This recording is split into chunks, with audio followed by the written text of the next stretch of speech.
Hello friends, स्वागत है आप सभी का रवि सर के वाले में। तो आज की वीडियो उत्तराखंड एसएससी 10+2 और ग्रेजुएट लेवल के लिए, जिसमें हम बात करेंगे समूह ग, कनिष्ठ सहायक, वीडियो, वीपीडीओ जो भी आपके आने वाले एग्जाम हैं उन सभी के लिए। तो इसमें हम उत्तराखंड समूह ग के जो पेपर हल का सीरीज चल रहा है उसका हम यहाँ पर पार्ट 4 लेके आए हैं, जिसमें आज की वीडियो में हम बात करेंगे जो ग्राम पंचायत विकास अधिकारी का पेपर हुआ था 2018 में, उसका हम यहाँ पर पार्ट 4 डिस्कस करने वाले हैं। इससे पहले हमने यहाँ पर पार्ट 3 डिस्कस कर लिया, जिसमें कि हमने 60 क्वेश्चन को यहाँ पर कवर कर लिया है। आज हम 61 से इस क्वेश्चन को शुरू करेंगे। तो चलिए वीडियो को शुरू करते हैं, और अगर आप चैनल पर नए हैं तो चैनल को सब्सक्राइब कर लेना और वीडियो को ज़्यादा से ज़्यादा शेयर कर लेना। तो चलिए शुरू करते हैं आज की वीडियो को। और यहाँ पर आपके पास पहला क्वेश्चन है 61। किस प्रकार की मोहरें सिंधु घाटी सभ्यता और मेसोपोटामिया के मजबूत रिश्तों को बताती है? तो सिंधु घाटी सभ्यता और मेसोपोटामिया के समय जो मोहरें वहाँ पर चलती थी उनका आकार आपको बताना है। तो ये है आप ऑप्शन बेलनाकार, आयताकार, त्रिकोणाकार या फिर गोलाकार। तो जो आपका राइट आंसर हो जाएगा वो हो जाएगा ऑप्शन ए, बेलनाकार। यहाँ पर ये जो मोहरें हुआ करते थे उस टाइम पे वो प्रचलित थी। अगला क्वेश्चन है 62, और ये क्वेश्चन है जाह्नवी नदी निम्नलिखित में से कौन सी एक मुख्य नदी से संबंधित है? तो जाह्नवी नदी का संबंध आपको बताना है इनमें से किस नदी के साथ है। ऑप्शन है आपके पास काली नदी, रामगंगा, अलकनंदा और भागीरथी। तो ये जो जाह्नवी नदी है ये भागीरथी की एक सहायक नदी है, इसलिए इसका ऑप्शन हो जाएगा डी। डी इसका राइट आंसर हो जाएगा, इसका मतलब भागीरथी नदी। अगर हम काली नदी की बात करें तो काली नदी यहाँ पर आपको देखने को मिलेगी पिथौरागढ़ में। पिथौरागढ़ में लिपुलेख नामक एक दर्रा है। लिपुलेख दर्रे के पास कालावानी नामक स्थल है, वहाँ से ये इसका उद्गम माना जाता है काली नदी का। और ये चंपावत के रास्ते से टनकपुर होते हुए नेपाल में चले जाती है, और नेपाल में इसको शारदा के नाम से जाना जाता है। तो ये आपसे क्वेश्चन पूछ लिया जाता है कि जो काली नदी है ये नेपाल में किस स्थान से जाती है। तो भारत में वो कौन सा स्थान है जहाँ पर से ये नेपाल में प्रवेश करती है? तो बरमदेव मंडी नाम का एक स्थल है, बरमदेव मंडी, ठीक है। तो ये कहाँ पर है? ये है टनकपुर के पास में। वहाँ पर से ये नदी शारदा के नाम से जानी जाती है, और काली नदी यहाँ पर नेपाल में प्रवेश कर जाती है। अगर अलकनंदा नदी की हम बात करें तो अलकनंदा नदी यहाँ पर चमोली के सतोपंथी ग्लेशियर से निकलती है, और ये देवप्रयाग में भागीरथी में मिल जाती है, और उसके बाद गंगा नदी कहलाती है। अगर हम भागीरथी की बात करें तो भागीरथी नदी आपको पता होना चाहिए जो उत्तरकाशी का गौमुख है, गौमुख नामक स्थल से निकलती है, और देवप्रयाग टिहरी गढ़वाल में आके ये अलकनंदा से मिलकर गंगा नदी का निर्माण करती है। और अगर हम रामगंगा नदी की बात करें तो रामगंगा, यहाँ पर दो रामगंगाएं हैं उत्तराखंड में। एक तो है पूर्वी रामगंगा और एक है पश्चिमी रामगंगा। तो पूर्वी रामगंगा जो है वो पिथौरागढ़ में, और पश्चिमी रामगंगा आपको गढ़वाल, टिहरी गढ़वाल, यहाँ पर पौड़ी गढ़वाल के आसपास में देखने को मिलेगी। अब हम बात करते हैं अगले क्वेश्चन की 63। किस वर्ष वन अनुसंधान संस्थान देहरादून ने अपनी स्थापना के 100 वर्ष पूर्ण किए हैं? तो 100 वर्ष पूर्ण कर लिए हैं यहाँ पर FRI देहरादून ने। तो फॉरेस्ट रिसर्च ऑफ इंडिया, ये इंडियन फॉरेस्ट रिसर्च है यहाँ देहरादून में स्थित। तो इसकी स्थापना यहाँ पर 1906 में की गई थी देहरादून में। तो इसी के यहाँ पर 100 वर्ष यहाँ पर 2006 में पूरे हुए थे, तो इसलिए इसका ऑप्शन हो जाएगा बी ऑप्शन 2006 में। अगला क्वेश्चन है भारत में SEZ नीति का निर्धारण किस देश के अनुभव पर लागू हुआ? तो ये SEZ जो है इसको हम बोलते हैं स्पेशल इकोनॉमिक जोन, ठीक है। तो यहाँ पर ये इकोनॉमिक जोन है, स्पेशल इकोनॉमिक जोन, और ये यहाँ पर आपको देखने को मिलेगा चीन के अनुभव पर इसको यहाँ पर भारत में लागू किया गया था। तो ये चीज़ आपको ध्यान में रखनी है। अगला क्वेश्चन देखेंगे, केदार मंडल पर ललितादित्य के आक्रमण की जानकारी प्राप्त होती है। तो ललितादित्य के आक्रमण की जानकारी कहाँ से हमको प्राप्त होती है ये आपको बताना है। तो केदार मंडल मतलब गढ़वाल के बारे में बात कर रहा है, और वहाँ पर ललितादित्य ने आक्रमण किया था, जो कि कश्मीर का था, जम्मू कश्मीर का एक शासक था। कारकोट वंश का ये ललितादित्य मुक्ताफिट इसका पूरा नाम है। तो इसकी जानकारी जो मिलती है वो मिलती है हमको राजत रंगिनी से। तो रजा रंगिनी एक किताब है जो कि कल्हड़ नामक व्यक्ति ने लिखी है। तो कल्हड़ नामक व्यक्ति ने यहाँ पर कश्मीर का इतिहास पुस्तक लिखी है, जो कि रजा रंगिनी है। इसमें कश्मीर के इतिहास के बारे में जानकारी मिलती है। तो उसी का एक शासक था ललितादित्य मुक्तापीठ। उसने क्या किया था यहाँ पर उत्तराखंड में आक्रमण किया था जब कुड़िंद वंश थे, उसके बाद यहाँ पर आक्रमण किया। और इसका एक राज्यपाल था जो कि है बसंत देव। ठीक है, बसंत देव। जो ये बसंत देव था इसने इसको राज्यपाल नियुक्त किया यहाँ पर लगभग 700 के आसपास में। 700 एडी की बात है ये। तो 700 एडी के आसपास में इसने बसंत देव को यहाँ पर राज्यपाल नियुक्त किया। और ये जो बसंत देव है इसने यहाँ पर क्या किया, एक स्वतंत्र कार्तिकेयपुर वंश की स्थापना की थी। तो कार्तिकेयपुर वंश की स्थापना अगर आपसे पूछ लिया जाएगा तो आप बोलेंगे बसंत देव, जो कि यहाँ पर ललितादित्य मुक्तापीठ का राज्यपाल था, जो कि रहने वाला था जम्मू कश्मीर का एक शासक था। ठीक है, अगला क्वेश्चन 66 क्वेश्चन देखेंगे। रमेश 21 अक्टूबर को पैदा हुआ था। तो यहाँ पर 21 अक्टूबर की डेट हम लिख लेते हैं, 21 अक्टूबर को ये पैदा हुआ था। उसके बाद क्या हुआ, श्याम 9 दिन इससे छोटा है। श्याम 9 दिन छोटा है तो मतलब 21 में से 9 अगर हम माइनस कर देंगे तो ये आ जाएगा 12 दिन, यानी कि 12 अक्टूबर को श्याम पैदा हुआ था। इस वर्ष महात्मा गांधी का जन्म मंगलवार को होगा, यानी कि मंगलवार को महात्मा गांधी जी का जन्म है, यानी कि मंगलवार 2 अक्टूबर को महात्मा गांधी का जन्म होता है, यानी कि 2 अक्टूबर के दिन क्या है, मंगलवार है। ठीक है, तो 2 अक्टूबर के दिन मंगलवार है। और जो ये 12 अक्टूबर है यहाँ पर श्याम का जन्मदिन है। और जो ये 21 अक्टूबर है ये है आपका रमेश का जन्मदिन। अब आपको बताना क्वेश्चन में श्याम अपना जन्मदिन कब मनाएगा। तो ये जो 12 तारीख है इस दिन कौन सा दिन होगा ये आपको बताना है, क्योंकि इस दिन श्याम का जन्म हुआ है। तो हमें पता है 2 अक्टूबर को मंगलवार है। 2 अक्टूबर के बाद अगला मंगलवार कब आएगा, 2 में 7 ऐड कर दो, क्योंकि हर एक जो दिन है वो 7 दिन के बाद रिपीट होता है। तो 2 के बाद 7 अगर हम ऐड कर लेंगे तो 9 तारीख को यहाँ पर मंगलवार हो जाएगा। पहले तो था मंगलवार 2 को, अब मंगलवार हो गया 9 को। हमको 12 तारीख को बताना है तो 10, 11 और 12। तो क्या हो जाएगा यहाँ पर, मंगल के बाद बुध, बृहस्पति 11 को हो जाएगा और शुक्र हो जाएगा 12 तारीख को। यानी कि जो श्याम का जन्मदिन मनाया जाता है 12 तारीख को, उस दिन शुक्रवार होगा, इसलिए इसका राइट आंसर हो जाएगा ऑप्शन बी। तो आई होप ये क्वेश्चन आपके समझ में आ गया होगा। अगला क्वेश्चन है कुमाऊं परिषद का गठन किस वर्ष से किया गया। तो कुमाऊं परिषद के बारे में आपको बताना है, इसका गठन कब किया गया था, 1900 में, 1903, 1916, 1905 में। तो इसके ऑप्शन में आपको इसका जो राइट आंसर मिलेगा वो मिलेगा ऑप्शन सी, 1916 में यहाँ पर कुमाऊं परिषद का गठन किया गया था।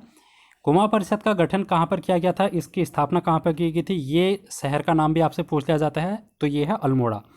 तो अल्मोड़ा में यहाँ पर कुमाऊं परिषद की स्थापना की गई थी 1916 में।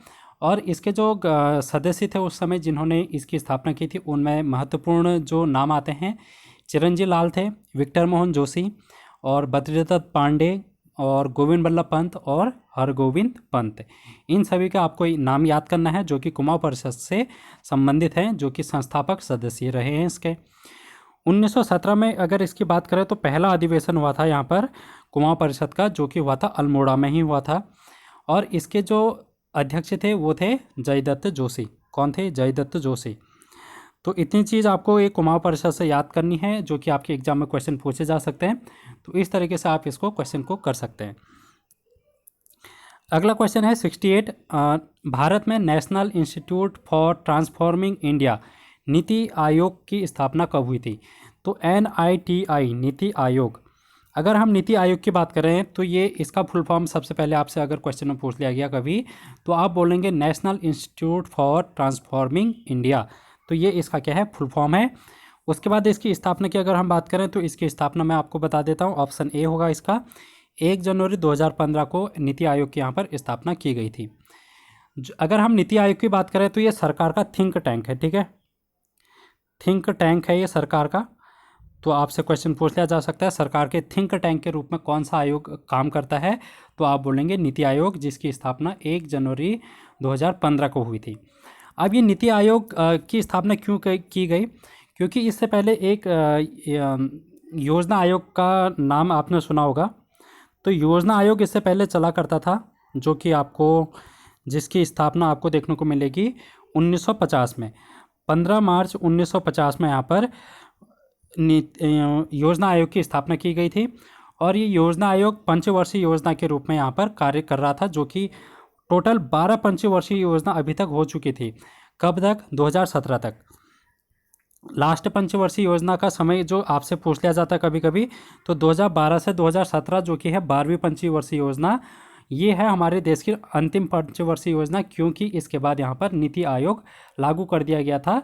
यानी कि योजना आयोग का नाम चेंज करके यहाँ पर नीति आयोग का स्थापना कर दी गई थी। अब आपसे क्वेश्चन ये भी पूछ लिया जाता है कि जो योजना आयोग है इसको ख़त्म कब किया गया था। ठीक है, तो ख़त्म अगर आप बोलेंगे तो इसको ख़त्म किया गया था 13 अगस्त 2014 को। 13 अगस्त 2014 को यहाँ पर इसके को ख़त्म करने की बात कही गई थी और इसके स्थान पर नीति आयोग को लाने की बात कही गई थी। तो नीति आयोग 1 जनवरी 2015 से लागू हो गया था और यहाँ पर 13 अगस्त 2014 को यहाँ पर योजना आयोग समाप्त हो गया था। इतनी चीज़ें जो कि आपको नीति आयोग से ध्यान में रखनी है। और भी कुछ चीज़ें हैं नीति आयोग से संबंधित, जैसे इसका अध्यक्ष पूछ लिया जाता है, तो इसके जो अध्यक्ष होते हैं वो होते हैं प्राइम मिनिस्टर। यानी कि अभी वर्तमान में अगर बात करें तो मोदी जी इसके क्या हैं, नीति आयोग के अध्यक्ष हैं। अगर इसके उपाध्यक्ष की बात करें तो उपाध्यक्ष इसके हैं राजीव कुमार। ठीक है, तो राजीव कुमार क्या हैं इसके उपाध्यक्ष हैं। और अमिताभ कांत इसके क्या हैं, CEO। ठीक है, चीफ एग्जीक्यूटिव ऑफिसर यहाँ पर अमिताभ कांत हैं, उपाध्यक्ष राजीव कुमार है और अध्यक्ष प्रधानमंत्री मोदी जी हैं। यहाँ पर नीति आयोग की हम बात कर रहे थे। अगला क्वेश्चन है आपके पास 69th, निम्नलिखित में से किस वर्ष में नैनीताल में भारी भूस्खलन हुआ था।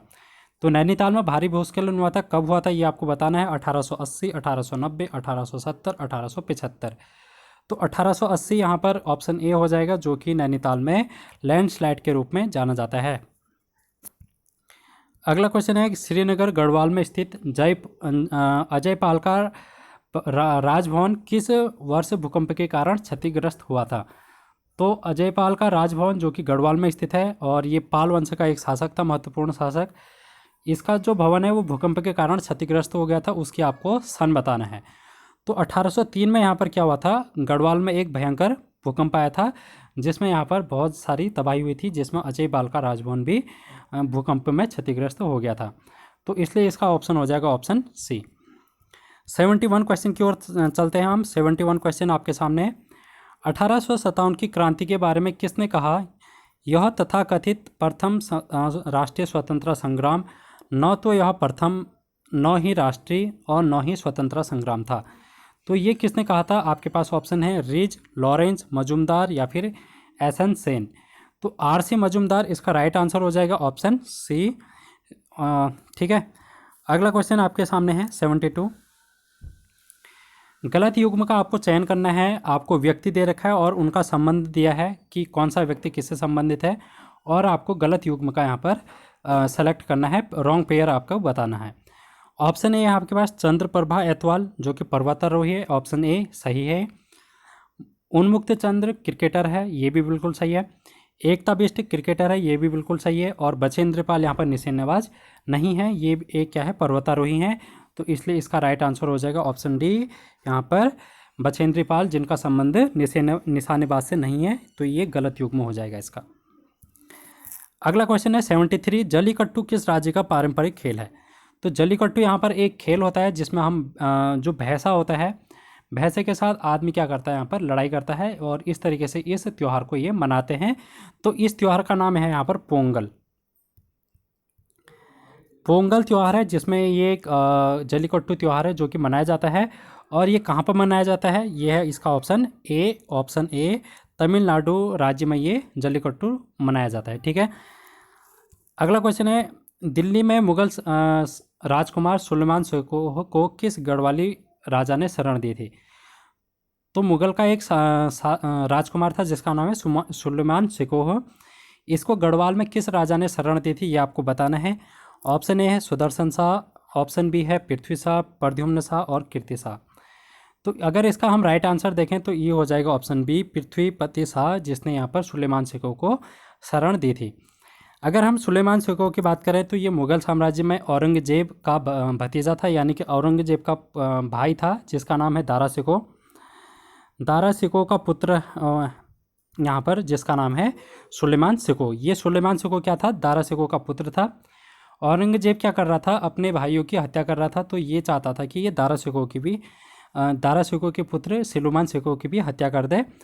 तो सुलेमान सिको क्या किया, यहाँ पर से भागकर उत्तराखंड में चले आया, और उत्तराखंड में इसने पृथ्वीपति शाह जो उस समय पवार वंश के शासक थे उनकी शरण ली थी।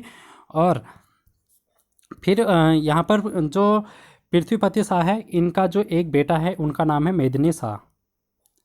ठीक है, मेदिनी शाह। इस मेदिनी शाह ने क्या किया, इस सुलेमान सिको को वापस मुग़ल साम्राज्य के जो शासक थे उनको उनके हवाले यहाँ पर सौंप दिया था। तो यहाँ पर उसके बाद जो पृथ्वीपति शाह है उन्होंने मेदिनी शाह को कभी भी उत्तराखंड में आने की अनुमति नहीं दी, इसलिए जो उनका बेटा था मेदिनी शाह वो हमेशा के लिए फिर मुग़ल साम्राज्य में एक सदस्य बना रहा। ठीक है, ये चीज़ आपको ध्यान में रखनी है। अगला क्वेश्चन है 75 क्वेश्चन, आपको रीजनिंग का क्वेश्चन बताना है। 0, 6, 24 और 60 क्या क्या है आपके पास क्वेश्चन में, 0, 6, 24 और 60। अगला नंबर आपको बताना है कि अगला नंबर क्या होगा। ठीक है, अगला नंबर आपको बताना है कि अगला नंबर क्या होगा।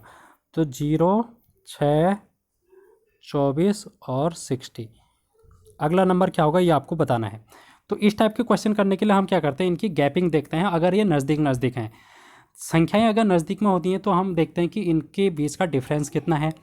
अगर ये संख्याएं बहुत ज़्यादा इनमें वृद्धि हो रही है, यानी कि इंक्रीज बहुत ज़्यादा हो रहा है, जैसे एक संख्या 2 है, दूसरी संख्या 200 है, मतलब बढ़ रही है बहुत ज़्यादा, तो हम क्या करेंगे, वहाँ पर मल्टीप्लाई वाला फॉर्मेट यूज़ करेंगे। लेकिन यहाँ पर संख्याएं ज़्यादा नहीं बढ़ रही हैं, थोड़ी कम ही बढ़ रही हैं, तो इसलिए हम यहाँ पर इनकी गैप देखेंगे कि गैप कितना है। तो अगर 0 और 6 के बीच में गैप देखें तो 6 गैप है यहाँ पर। 6 और 24 के बीच में गैप देखें तो यहाँ पर 18 गैप आ रहा है। और 24 और 60 के बीच में देखें तो यहाँ पर 36 गैप आ रहा है। तो अगला संख्या क्या हो सकती है कि 60 और किसके बीच में कौन सा गैप आएगा, ये हमको बताना है। इस गैप को हमने ढूंढना है, यहाँ पर क्या गैप आ सकता है।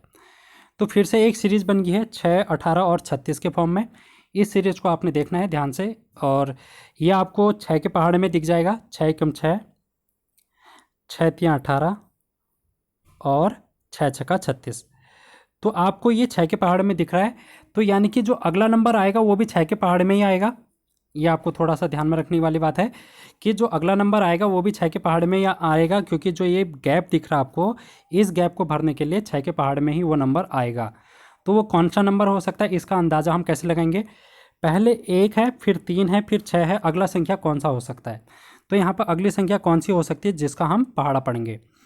तो पहले देखो आप यहाँ पर 1 से 3 में गए तो 2 का यहाँ पर डिफरेंस आया।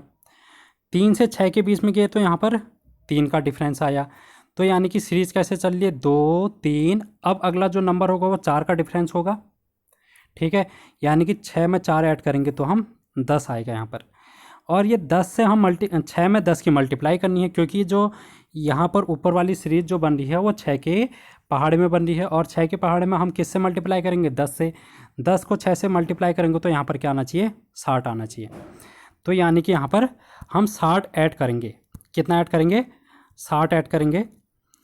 तो 60 ही में 60 ऐड हम करेंगे तो ये कितना आ गया, 120 आ गया। कितना आ गया, 120। तो इसलिए जो इसका राइट आंसर हो गया वो हो गया ऑप्शन सी। तो ऑप्शन सी इसका राइट आंसर हो जाएगा 120। इस टाइप के क्वेश्चन आपके एग्जाम में पूछे जाएंगे, क्योंकि रीजनिंग के क्वेश्चन आपको यहाँ पर टफ क्वेश्चन जो कि आपके है वो क्वेश्चन आपसे पूछे जा रहे हैं। इजी क्वेश्चन अभी तक हमने इस जो सीरीज़ है 76 क्वेश्चन में 4 से 5 क्वेश्चन यहाँ पर कर लिए हैं, जिसमें हमने मैथ और रीजनिंग के क्वेश्चन किए हैं, जिसमें आपको रीजनिंग के जो लेवल है वो आपको थोड़ा हाई लेवल का लगेगा, क्योंकि यहाँ पर मॉडरेट लो लेवल का नहीं पूछा जा रहा है। तो इसी वजह से आपको इसी लेवल की तैयारी करनी है जो कि आपको रीजनिंग का करना है। अगला क्वेश्चन, निम्नलिखित में से कौन सा गढ़वाल के 52 गढ़ों में सम्मिलित नहीं है। तो 52 गढ़ जो कि गढ़वाल में हुआ करते थे, उनमें से यहाँ पर कौन सा गढ़ नहीं है आपको बताना है। बधारगढ़, चाँदपुरगढ़, देवलगढ़ और धूनीगढ़। तो ये जो ऑप्शन ए बी सी हैं, ये तीनों के तीनों गढ़ यहाँ पर हुआ करते थे। जो धूनीगढ़ है ये यहाँ पर नहीं हुआ करता था, तो इसलिए इसका राइट आंसर हो जाएगा ऑप्शन डी। अगला क्वेश्चन 77 है, इसरो के PSLV PSLV C38 का हमको संबंध बताना है कि एक ही प्रक्षेपण में कितने उपग्रह प्रक्षेपित किए गए थे। तो PSLV C38 लॉन्चिंग व्हीकल है, पोलर सैटेलाइट लॉन्चिंग व्हीकल इसका फुल फॉर्म होता है, और जो जिसका नंबर है C38। इससे कितने सैटेलाइट यहाँ पर प्रक्षेपित किए गए थे, यहाँ पर इसका जो राइट आंसर हो जाएगा वो हो जाएगा ऑप्शन ए। तो ये करंट अफेयर का क्वेश्चन है। उस समय जो यहाँ पर इसरो के द्वारा रॉकेट भेजा गया होगा, सैटेलाइट भेजी गई होगी, तो उसके बारे में यहाँ पर क्वेश्चन पूछ लिया गया है। अगर हम PSLV की बात करें तो ये कहाँ से भेजा जाता है, ये है आपका आंध्र प्रदेश।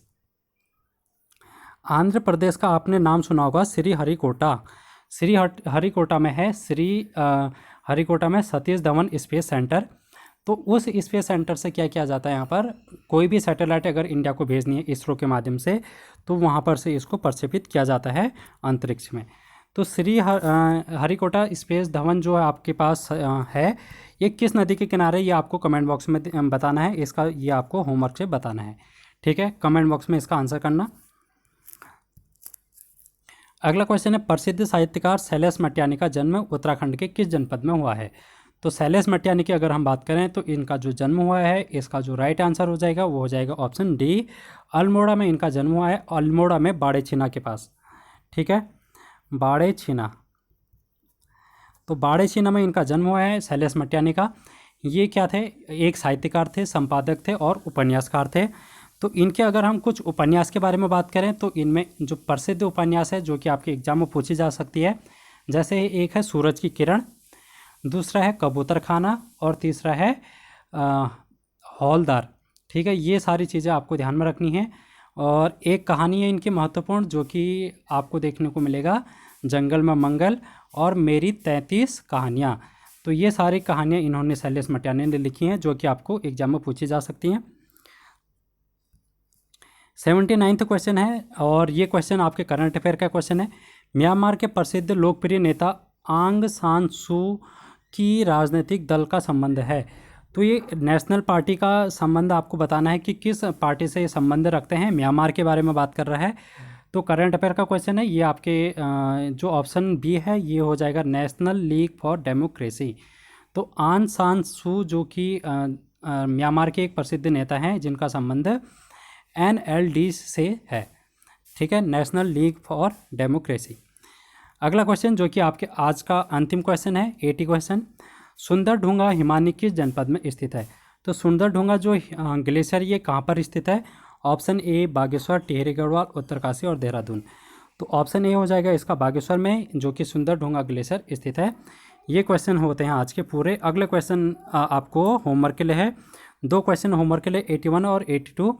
आगरा शहर की स्थापना करने वाला शासक कौन था, दूसरा है दीवान सिंह भाकुनी का संबंध है। तो ये 2 क्वेश्चन आप इसको होमवर्क में ज़रूर करना और कमेंट बॉक्स में आंसर इसका बताना। तो आज की वीडियो में इतना ही। अगली वीडियो में फिर से हम इस सीरीज़ को पूरा करेंगे कंप्लीट, पूरे 100 तक इस क्वेश्चन को हम करेंगे। तो थैंक यू सो मच। अगली वीडियो में फिर से मिलते हैं। चैनल को सब्सक्राइब कर लेना, बेल आइकन को प्रेस कर लेना और वीडियो को ज़्यादा से ज़्यादा शेयर कर लेना।